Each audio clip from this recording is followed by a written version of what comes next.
Welcome to another edition of Swim Easy Speed. My name is Tim Floyd. I'm a longtime swim coach and triathlon coach, and today we're going to bring you a new drill. It's dog paddle drill, and we're going to go over, why you want to do it, some of the finer points of it to really execute it well, and some of the more advanced things that you can do to make it even a little bit more productive. So here we go. So kind of here's the side view of it. And what you're doing is just completely recovering the stroke underwater. And it just allows you to effectively, once you set that catch, you can pull it straight back. And you don't really have a lot of things that are going to bother you. The other thing that it can do is it can really, really emphasize. So we'll kind of that cross connection right here. So if you look there, and then the cross connection right there as we go back. The cross connection in swimming is just like in running, and it's a little bit reversed in that, you're driving it from your feet instead of your hands, but yeah.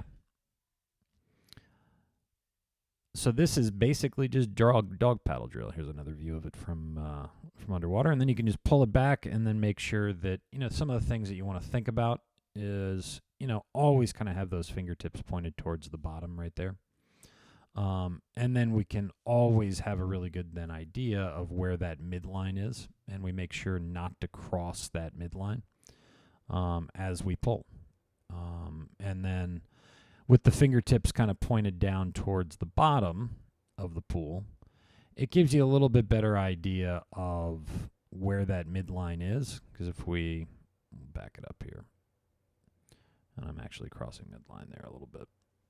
So if we're right there, if there's midline, if you have your fingertips always pointed down towards the bottom of the pool, then if you wanted to cross midline, this would have to go over a lot more.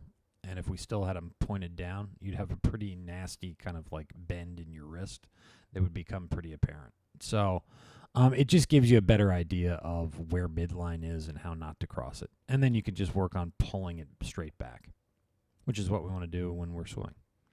So here's some of you really want to create a lot of tension in the core and lengthen out on the water. This is kind of key to most of these things. You can do it with or without a pull buoy.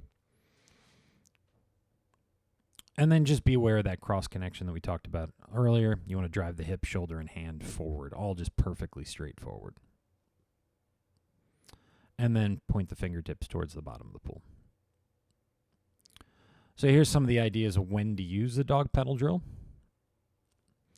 If you want to correct the pull pattern, if you have an athlete that might be, or if you're having a tough time figuring out how to get that really great pull on the water.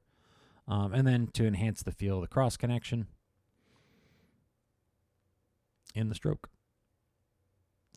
And then here's kind of a little bonus, a little bit more advanced. If you want to spice this up a little bit, just put on some of the sensory mitts, and it's really going to force you to get a lot of core engagement. So that would be just kind of a little brief overview of the dog paddle drill. And if there are any questions, please let me know. And just like, share, subscribe, comment down below, and I'm happy to answer any questions.